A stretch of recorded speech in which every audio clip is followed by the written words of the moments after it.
What's going on, everyone? Welcome back to the Draft Hub. Today, we're going to be going through my first round mock after week 14 of the 2025 NFL season. And this one's going to be a doozy here, ladies and gentlemen. You know, I usually try and switch up the picks as much as I can for as logically as they can be. And let me tell you, we came up with quite a interesting first round here, if I do say so myself. But before we get into this first round mock, if you guys are new here, please consider leaving a like and subscribing to the channel. We upload every single day. The channel has been blowing up lately. Been doing a lot more college football content as well. So if you were interested in college football content, NFL draft content, NFL content, this is the place to be. I just uploaded my college football prediction for the college football playoffs, and hopefully you guys can tune into that as well. So let's get started right away. Let's just dive right into it because this one, like I said, is certainly a doozy. So we have the New York Giants with the number one overall pick.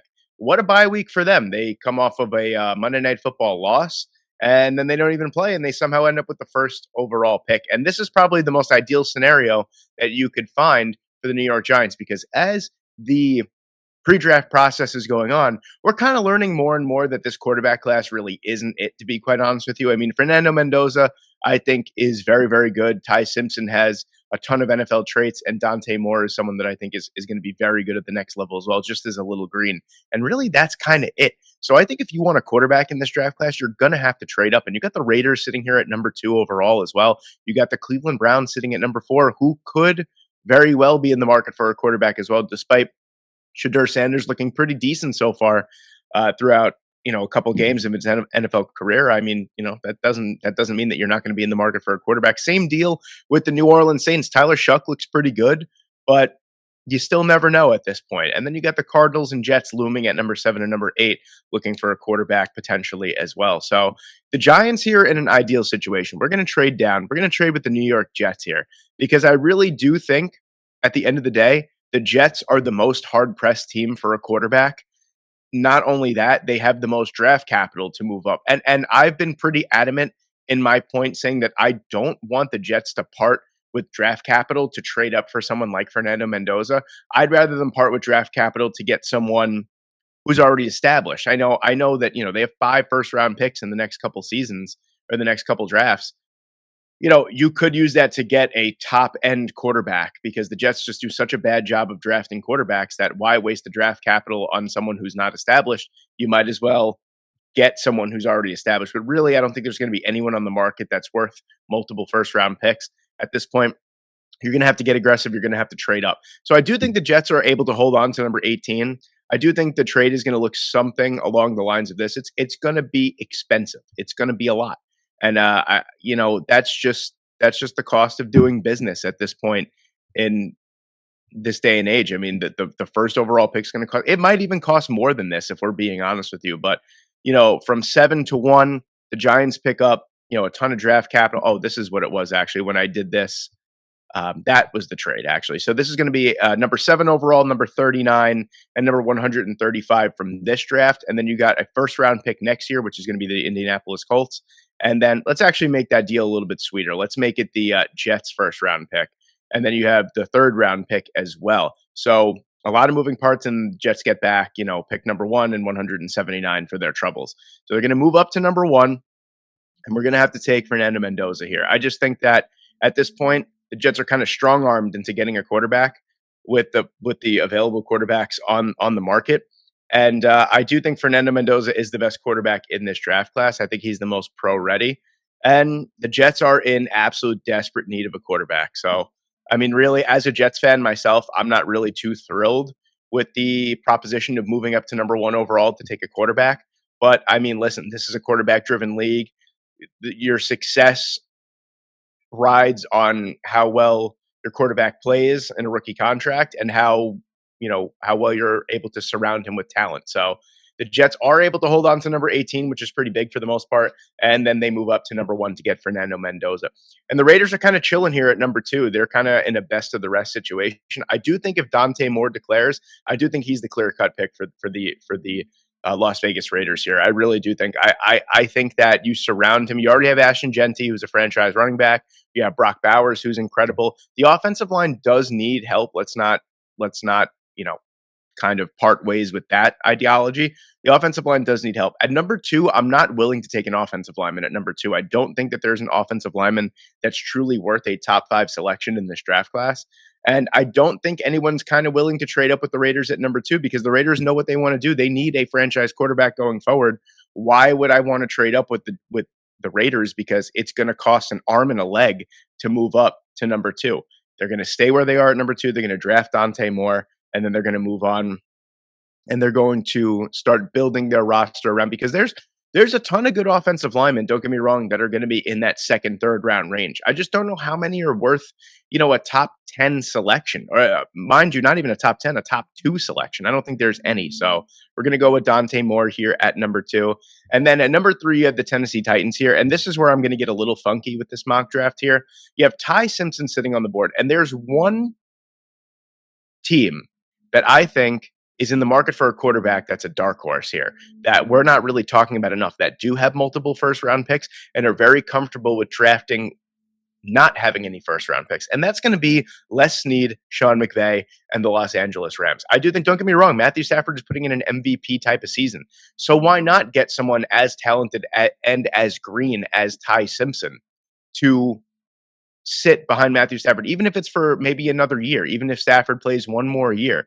This quarterback is still learning the Sean McVay system. It kind of looks like any quarterback that starts for Sean McVay kind of looks great. So why not go up? You have multiple first round picks. Why not move up and take the quarterback of the future? Because this is a quarterback that I think could really thrive under a Sean McVay type of quarterback. So it's going to be expensive. It's going to be a couple first round picks. Don't get me wrong. It's going to be something along the lines of this, I think. So you got number 9, number 63 in this draft, and then a first rounder and a fourth rounder next year for number 3 overall in this draft. You could probably add in, you could add in 200, and we'll add in 191 just to make it look a little bit more sweeter. But I do think the Rams are going to get rather aggressive in this draft class. And if Ty Simpson falls outside of the top 2, I think there's a real possibility they move up those 6 spots to the Tennessee Titans, who kind of need a lot on their roster. I don't think it would be out of the realm of possibility that they are looking to trade down so they can acquire more draft capital, because they have one of the least talented roster in the entire NFL. And that's coming from a Jets fan myself. So I'm looking for, where'd he go? I'm looking for Ty Simpson here, and this is who we're going to take. Oh, he's right here. And this is who we are going to take at a number 3 overall. Moving on, then you have the Cleveland Browns here at number 4. So the Cleveland Browns aren't really too upset that they miss out on a quarterback, because, it's already been stated by Kevin Stefanski that he is going to let Shedeur Sanders start the rest of the season. Let's hold off on a quarterback for now, because Shedeur Sanders looks like someone that could be more than capable of handling this offense for an extended period of time. So let's get him a wide receiver here. Now, there's been quite the argument between the Jordyn Tysons and the Carnell Tates.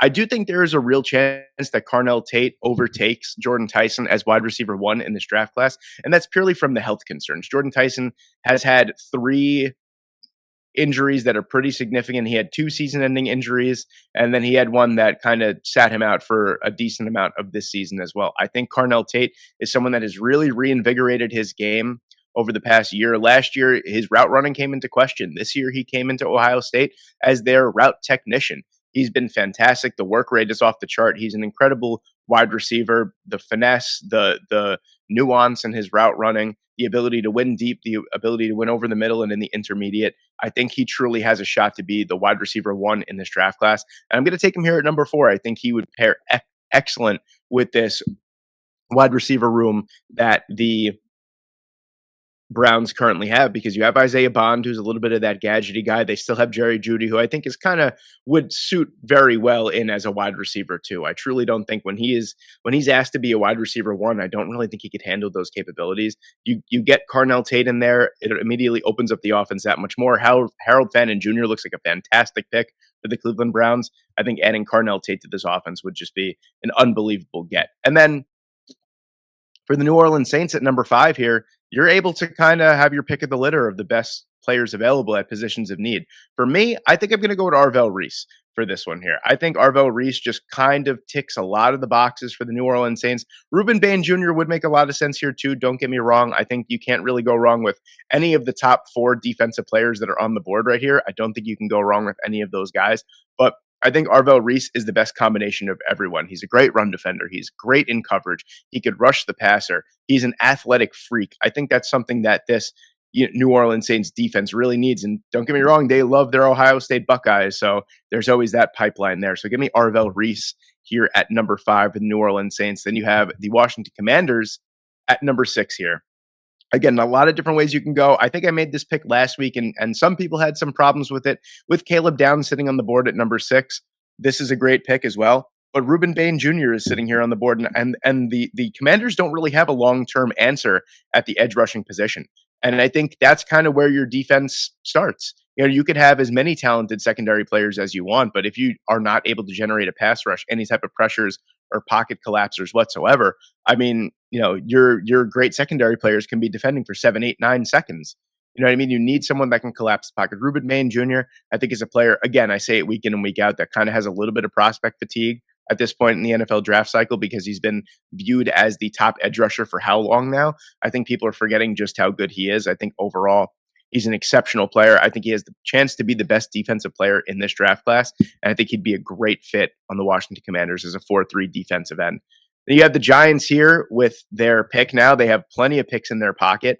And it's great because they're able to get a massive need out of the way here. So I love Caleb Downs and I love the fit here, but I truly think that the Giants are going to be looking to put more around Jackson Dart. So Wan'Dale Robinson, to me, feels like the perfect slot receiver. You have Malik Neighbors coming back from injury. I need that trio complete. I love Jordyn Tyson in this offense. I think Jordyn Tyson, Malik Neighbors, Wan'Dale Robinson would be an unbelievable fit. Then you have a big young athletic tight end in Theo Johnson as well. Then you're really cooking with gas. Cam Scadaboo comes back healthy. Jackson Dart has a year of experience under his belt. I mean, would be a very, very young, exciting New York Giants offense that might be able to compete for a playoff spot when it's all said and done. So give me Jordyn Tyson here to complete this offense for the most part and really give Jackson Dart another just massive target to be able to throw the football to. I think this would be a great fit. I could go offensive line. Don't get me wrong. I could go Caleb Downs. I think Downs would make a lot of sense as well here, but I'm going to hold off on that for now, maybe next week, but I think Tyson makes a lot of sense in this offense here. And then at number 8, you have the Arizona Cardinals, who can go a bunch of different ways here. There's a massive hole on the right side of the offense. Will Hernandez is going to be a free agent this year. Kelvin Beachum is at the twilight of his career. Jonah Williams hasn't really worked out in Arizona for the most part. There's a massive hole on the right side. So Paris Johnson Jr. has that left side locked down on the offensive line. For me, I think the game of football is still one in the trenches for me. I think you have to have a good enough offensive line. You have to have a defensive line that's able to stop the run and pressure the quarterback. And I think the Arizona Cardinals have actually done a really nice job of pressuring the quarterback this year. I think they need to address the offensive line. I think that right tackle is a huge need for them, and this actually is a great draft for right tackles. For me, I'm going to take the more natural right tackle in the class here. I'm going to take Francis Mauigoa. I think he fits this offense very, very well. I think that his power package and his athletic profile match up very well for what the Arizona Cardinals offense is trying to do. He's ferocious in the run game. He's a good pass protector as well. I think this would be a natural, perfect fit on the right side. And then you don't have to worry about your offensive line, your bookend tackles, for the next 10 years at the very least. So give me Francis Mauigoa here at number 8. And then at 9, we're going to go a little funky here. So this is interesting because you have a couple of the top players that are off the board for the Tennessee Titans. They're picking at number 9. I want a weapon. I don't really know if Mekhi Lemon inside the top 10. I mean, that would be a great pick. Don't get me wrong. I feel like he's a little too close to what Alec Iomaner and Shimmery Dike kind of bring to the offense already. I want someone that's kind of big-bodied. I think this is a little too early for a Denzel Boston or a Chris Bell. I'm not really in the market there. On the defensive side, sure, you can get me Caleb Downs, no problem. You can get me a Peter Woods. I'm going to go outside the box. What if we get Jeremiah Love here at number 9? Because Tony Pollard, is Tony Pollard at this point in his career. Tyjae Spears really hasn't worked out as that, kind of third down hopeful. I need a bell cow. Give me someone that could take over the offense for Cam Ward and just take so much pressure off him. And that could be Jeremiah Love. He's the best of both worlds. He's a great pass catcher. He's a phenomenal runner. He's someone that's truly going to be a bell cow running back at the NFL level. And I think that this Tennessee Titans team desperately needs a running back here. Why not get a big time weapon like a Jeremiah Love here at number 9. I know it's a little bit unconventional. It's a little bit outside the box, but I think that this is a pick that would make a lot of sense for the Tennessee Titans, especially if they trade down. So we're going to get Jeremiah Love here at number 9. We're going to get a little funky with this mock draft here. I told you guys we were going to get a little funky. At number 10, you have the Cincinnati Bengals here. And again, a lot of different ways that you can go. Caleb Downs is still on board. Peter Woods would make a lot of sense here. Jermod McCoy, Keldrick Falk. Those are players that make a lot of sense here. I'm a little weary of Jermod McCoy still, just because of the injury history. I don't think he's kind of worth the top 10 pick. He could be a top 10 player in the class when it's all said and done. I don't really know, especially with the Bengals who have a history of just being bad drafters. I don't really think I'm going to take a risk on Jermod McCoy here. I am going to go with a corner, though, and that's going to be Mansour Delaney. I think he's played himself into being the best cornerback in the entire country. He's a phenomenal overall player, and that is a sneaky big-time need for the Cincinnati Bengals going forward, is the depth of the cornerback position or just the secondary in general. So I think that makes a lot of sense. At 11 here, I think Caleb Downs to a Brian Flores defense just makes way too much sense. The back end of the secondary has been exposed this year. Harrison Smith, who should be a Hall of Famer, by the way, but that's a conversation for a different day. Harrison Smith is basically as good as gone after this year. I mean, he's still putting up the stats that you would think that he usually puts up, but you could tell that the coverage abilities, tackling abilities are just kind of gone at this point in his career. He's been so good for so long. We could go interior offensive line. That's something that could be explored as well. We could even go corner, or we can go Peter Woods. That's another pick that would make a lot of sense. But I'm taking Caleb Downs, a safety that has the talent of Caleb Downs for the talented defensive coordinator that is Brian Flores. Just seems like a match made in heaven. He's an immediate replacement for Harrison Smith, and he could just do so much in this Brian Flores defense. So give me Caleb Downs here at number 11. At 12, you have the Miami Dolphins, who can go like so many different ways here. Mekhi Lemon makes a lot of sense. Seems like a natural replacement for the Tyreek Hill. Yeah, for Tyreek Hill, excuse me. Peter Woods would bolster that defensive line. Jermod McCoy would make a lot of sense here at number 12 to bolster that secondary. Here's what I'm going to do. Jalen Phillips is gone. Bradley Chubb is going to be a cash casualty. You have the Dolphins here, who really you could just kind of throw a dart at their roster, and that positional group will need an upgrade. Offensive line makes a lot of sense here. They kind of have their pick, whatever they want here. Guard, tackle, whatever it may be, wide receiver too. I think with Bradley Chubb being a cap casualty, most likely Jalen Phillips gone, I think you're going to have to kind of retool the pass rush here. Chop Robinson is all alone basically at that point. I think David Bailey would make just so much sense. I know you have a athletic, smaller type of edge rusher in Chop Robinson already on one side, but Chop Robinson's athleticism with David Bailey's pursuit and his overall pass rushing skills, I think would bolster this defense immensely. As a Jets fan, I would hate to see Chop Robinson and David Bailey on the same defensive line together, and that's what I'm going to do here. I know it might be an unconventional pick for the Miami Dolphins, but I'm going to take David Bailey here at number 12. And then that leaves Peter Woods for Baltimore. I mean, I just think that he's an immediate upgrade over Ardarius Washington. He's just a upgrade for the defensive line in general here for the Baltimore Ravens at number 13. I apologize if I sound very nasally, whatever. I'm going through a little bit of a cold period here, so if you hear me sniffling, I do sincerely apologize. But really, there's not much I could do at this point. I am sorry, but yes, give me Peter Woods here at number 13 to bolster that defensive line for the Baltimore Ravens. He's having a little bit of a disappointing season, Peter Woods, but just an incredibly athletic player, incredibly strong, just a really good run defender, great pass rusher. He's able to disrupt the pocket kind of immediately. He can eat up double teams. He's a player that you want in the interior of your defensive line for sure. So give me Peter Woods here at 13. All right. So we're at 14, and there's a couple players on the board that I think are worth moving up at this point for. So you have the Chiefs at 14, who are never afraid to move back. I do think they need some secondary help. I do think they want to grab some picks as well, to be honest with you. So there's a team that I think can move up to number 14 to grab Mekhi Lemon at this point. And for me, that is going to be the Pittsburgh Steelers here. I think the Steelers, especially with a couple of extra third round picks here, I think it would make a lot of sense to part ways with one of these third round picks and then, a later selection, something like a 176, a comp pick at number 20, and you move up to number 14 and you grab a Mekhi Lemon. That's what I'm going to do here. I think this just makes this offense way more explosive right away. That gives you an immediate wide receiver number 2, potentially even wide receiver number 1 over DK Metcalf. And it just opens up this offense so much more. It opens up the running game a ton as well. I think this would be a perfect fit for Mekhi Lemon. I think the trade up makes a ton of sense here. And you grab him before because you got a couple teams that could be interested that you are behind. So you have, the Carolina Panthers who are always in the market for a wide receiver. The Cowboys, if they can't retain George Pickens, are looking for a wide receiver. And then you have the Jets sitting at number 18 as well, who could be in the market for a wide receiver. So I think the trade up for Mekhi Lemon from 20 to 14, you just part with a third round pick. You have 2 more. I think it makes a lot of sense there. At 15, you have the Dallas Cowboys. And I think getting a premium pass rusher at this point in the first round is kind of imperative. You have Keldrick Falk sitting here. I don't love it, though. I don't love Keldrick Falk in the fit in Dallas. I think Cassius Howell makes a whole lot more sense. He's someone that we've seen the pass rush upside from.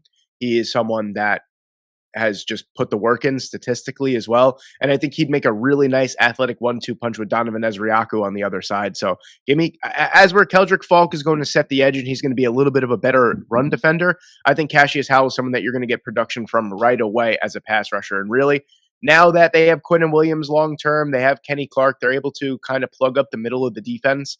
I don't really know how much you're looking for more run stuffers. I think you need production from a sack basis, and that's exactly what Cassius Howell can bring, and I'm going to take him at 15. At 16, you have the Carolina Panthers, and I think up the middle of their defense could certainly use an upgrade here. So with Mekhi Lemon off the board, Keldrick Falk, I think makes a lot of sense here at number 16 as well. He's someone that's going to set the edge nicely. Like we just talked about, he's someone that's going to be a really good run defender, and hopefully he develops as a pass rusher. But I just love the fit in Carolina for Sonny Styles. I think this pick would make a lot of sense. You have to get stronger up the middle. He's someone with a safety background. He's great in coverage. He's really good as a run defender. Finished the season with a 0.0 missed tackle percentage. If that doesn't scream impressive, I really don't know what does, because what linebacker in today's game doesn't miss a tackle? That's Sonny Styles, and he's a fantastic overall player. 6'4", 243 pounds. He could rush the passer as well. He's someone that kind of can do it all for the Carolina Panthers defense, and I think he fits kind of perfectly in here. So we're going to take him at 16. At 17, you had the Detroit Lions here. And I think secondary help is a must. So I really like the fit of Avion Terrell here for the Detroit Lions here. I think Avion Terrell would make a lot of sense. He has that inside-outside versatility. Clearly, if you guys watched the Dallas Cowboy game, CeeDee Lamb was giving DJ Reed fits on the outside. DJ Reed is much more comfortable in the slot. When he's playing on the outside, I don't see it anymore. I mean, with the Jets, he was pretty good in man coverage on the boundary, but I think he's much more comfortable in the slot, and he was way exposed against CeeDee Lamb and George Pickens this past week. That was incredibly eye-opening. And Avion Terrell gives you that great run defending corner that can tackle. He has that inside-outside versatility. He's good in zone coverage. He's good in man. I think he could do a little bit of everything, and I think this Detroit secondary desperately needs an upgrade. Emmick Robertson is a free agent as well after this year. So, Terrion Arnold had a significant injury. Ennis Rakestraw Jr. just hasn't really worked out as well. This secondary is kind of in desperate need of an upgrade and an upgrade fast. And I think Avion Terrell could definitely be that player for them. You have my Jets at number 18 here.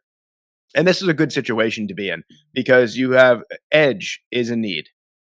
Corner could potentially be a need. The interior of the defensive line is a massive need for the New York Jets here. And there's a player that I think would kind of really fit exactly what the Jets are missing in their defense right now. And that's going to be Christian Miller. I think Christian Miller has certainly played his way into being a top 20 pick in this draft class. Just incredibly consistent over the last 3 years at Georgia. He's a player that, the sack numbers aren't going to be there, but he pressures the quarterback at a great rate. He's a fantastic run defender, an 88.3 overall run defending grade this season is the best of his career. But he's been in the mid to high 80s every year of his career in terms of overall grade. He's just super consistent. He's a player that I think kind of wins instantly. He's got heavy hands. He's really strong. He's really athletic, 6'4", 315 pounds. He could really fill that 3-tech spot that the Jets desperately need because honestly, they have Jawan Briggs, who's been a really, really good player for them. What a find that was from Darren Moogie to trade for him before the season from Cleveland. He's been a fantastic player for them. And I think if you could pair him with someone like a Christian Miller, you have a really young, athletic defensive tackle duo that could work wonders for you down the line. So I'm going to take Christian. It might be an unpopular pick here. And I get that. I really wanted Sonny Styles for the Jets, to be honest with you, but I wasn't going to just hold out on making a pick that made sense just so my team could get that player. But I think Christian Miller just makes a ton of sense too. Caden McDonald is a player that I like, but I think Caden McDonald is more of that odd front, zero tech, run stuffer, where I think the Jets need more of a three tech athletic guy who could kind of collapse the pocket, kind of like a Quinnen Williams in a way. But give me Christian Miller here at number 18. At 19, you have the Tampa Bay Buccaneers here. And I think that it just makes a ton of sense to get Keldrick Falk. Sorry, I couldn't think of that. I was looking right at it and I couldn't think of his name. But yeah, give me Keldrick Falk here because this is unfamiliar territory. Sure that the Tampa Bay Buccaneers can go and get Kenyon Sadiq. They could even get a Jermod McCoy because the secondary might be a sneaky need for them. But they could even go interior offensive line. They can get an Emmanuel Pregnon. They can get Ola Owane.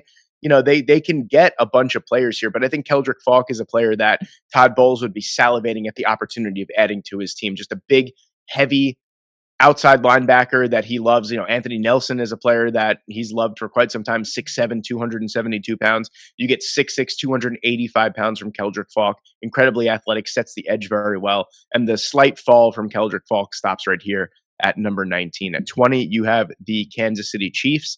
And I think the Kansas City Chiefs desperately need to upgrade their secondary.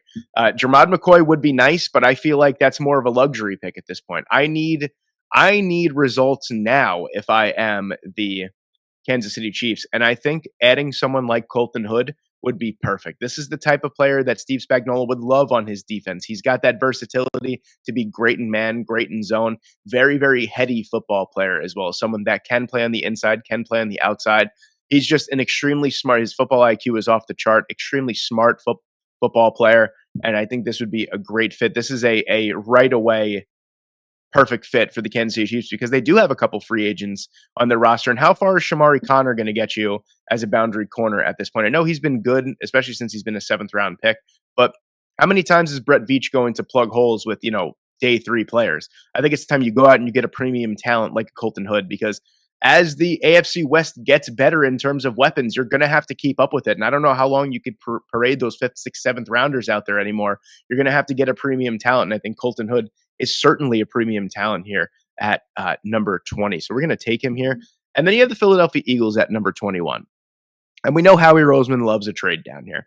And I think, especially after this player has gotten past the Tampa Bay Buccaneers, I think you have a team like the Denver Broncos who are going to be looking to move up here, because the Denver Broncos are a team that are kind of in a luxury that don't really need a whole lot, in my opinion. I really do feel like they are at a point roster-wise where they can get aggressive and they can move up if there's a player that they want. And I think that there's certainly a player that they want that's on the board here. So we're going to move up. It's going to be a 3rd. It's going to be a 4th. We're going to move up slightly here. Well, not slightly. It's a decent amount of picks here, but we know that Howie Roseman and the Philadelphia Eagles love a trade down. They love to acquire mid-round picks, and I think this Philadelphia Eagles team is kind of thin in a lot of areas, and they need to move back to acquire more picks to kind of fill out this roster. The Denver Broncos are a team that can afford to get aggressive at this point. They can move up, and I think that's exactly what they're going to do. They're going to move up here, and they're going to take Kenyon Sadiq. I think this would make a lot of sense for them here because he's the best tight end in the class. He got past the Tampa Bay Buccaneers, and sure, the Philadelphia Eagles could use Kenyon Sadiq, but I don't think that they're going to use a 1st round pick on a tight end. I also don't think the fit is necessarily great. I think in Denver, the fit is fantastic for Kenyon Sadiq. He's able to kind of flow freely in the middle of the field. He's immediately going to be the most athletic tight end that they have. He's just such a superb playmaker, and he's a good blocker in his own right as well. So I think the trade up is warranted. I think it makes sense. And he kind of completes that offense for Bo Nix. And I think that'll open up the middle of the field tenfold for, RJ Harvey, for Pat Bryant, for Cortland Sutton, for Marvin Mims. I think adding Kenyon Sadiq would just be a great answer for the Denver Broncos here. So they get aggressive from number 32 and they move up to 21, and they take their tight end of the future. At number 22, you have the Houston Texans here. And I think offensive line is imperative. Spencer Fano makes a ton. This defense is unbelievable, by the way. I mean, this Houston Texans defense, under D'Amico Ryans has been absolutely fantastic. I think the way that everyone is playing on that defense just kind of allows you to go out there and improve your offense. And I think offensive line is imperative. A right tackle, the future is imperative. And Spencer Fano is still sitting on the board. This is a no-brainer for me here at number 22. So we're going to take Spencer Fano here. At 23, you have the Chicago Bears. And I usually go with a left tackle here. I think left tackle is a big need. I think you could swing back around in the second round and get someone like a Trevor Gooseby or, a Brian Parker, something along those lines of a highly touted second or third round pick to play left tackle, because Ozzie Trapilo to me just isn't going to be it playing left tackle for the Chicago Bears. I think he's strong. I think he's athletic enough, but the speed just isn't there. He's not able to deal with the speed rushers on the left-hand side. I mean, it's been pretty apparent in the couple games that he's played at left tackle for them. But I'm going to take Caden McDonald because I think a run-stuffing defensive tackle is a massive need for the Chicago Bears team. And I don't think it's talked about enough, but McDonald is a player that I think not only would be able to collapse the pocket from the inside in terms of a pass rusher, but he's just going to offer you a ton. He's 6'3", 330 pounds. He's got that nasty physical mentality that I think this Chicago Bears defensive line is kind of lacking. And I think automatically he upgrades that run defense tenfold for them. So we're going to take Caden McDonald here at number 23. At 24, you have the Buffalo Bills. And we're going to take Denzel Boston. I think this is pretty straightforward. I think this pick makes a lot of sense. The interior of the offensive line could use an upgrade too. Secondary could use an upgrade, but edge as well. But I think Josh Allen absolutely needs a number one type of wide receiver. And we're just not seeing that from Keon Coleman. We're not seeing that from a Josh Palmer or a Tyrell Shavers or a Khalil Shakir. You need someone that's going to be able to win everywhere on the outside. And that's exactly what Denzel Boston can do. And that's the pick we're going to make here. At 25, we are going to take Olo Awane for the Los Angeles Chargers. Just quite easily the best interior offensive lineman for in the entire draft class. It's close between Awane and Pregnon for offensive guard one, in my opinion. But Awane is just, the power profile is overwhelming compared to a Pregnon, where he's more finesse. I think Awane is someone that's just going to physically beat you down into the ground. I apologize if I'm going through these picks a little fast, ladies and gentlemen, but I am kind of suffering here. So I'm trying to get through these picks as fast as I can because I cannot breathe at this point. But yes, give me Ola Awane here at number 25. Moving on, you have the San Francisco 49ers at number 26. And I made this pick last week, and I'm going to make it again. I think KC Concepcion makes a lot of sense for the San Francisco 49ers. I think with Juwan Jennings being as disappointing as he is, with Ricky Pearsall being as disappointing as he's been, and with Brandon Ayuk basically being gone after this year, you desperately need someone that you could look to as a number one option. George Kittle is getting older. Christian McCaffrey is getting older. I think this offense needs, and Kendrick Bourne can't be your wide receiver one going forward. I think KC Concepcion brings that type of juice that the San Francisco 49ers just don't have on their roster right now from the wide receiver room. And yeah, that's who I'm going to take here. I'm going to take KC Concepcion at number 26. At 27, we got a wide receiver to help out, Shadur Sanders. We're going to get an offensive tackle of the future. We're going to take Caden Proctor here at number 27. Just a huge mountain of a man, 6'7", 366 pounds. He's a player that has improved his draft stock tenfold over this season. He started off a little rough, but really found a groove, and he was just a stonewall the rest of the season. He's been fantastic for the Alabama Crimson Tide.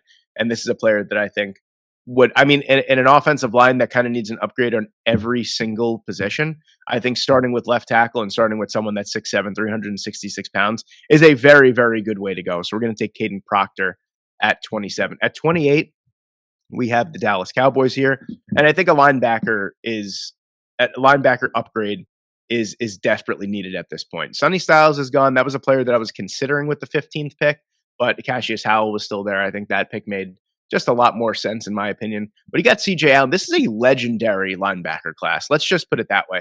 The talent in this linebacker class is unbelievable. And there was part of me that really wanted to pick Jacob Rodriguez here at number 28, and I really was going to do it, but I don't know. I can't justify taking Jacob Rodriguez over a CJ Allen or an Anthony Hill. CJ Allen, fantastic overall player, has really been the catalyst, the driving force, the engine for this Georgia Bulldogs defense over the last month or so that has really found their footing. allowed 22 points over the last 3 games, and 2 of those games were against ranked opponents. And CJ Allen was in the middle of every single play. Good coverage linebacker, great run defender as well. Just someone that I think is going to be the quarterback of your defense going forward. And I think with a good pairing with Demarion Overshown as well long term. So give me CJ Allen at number 28.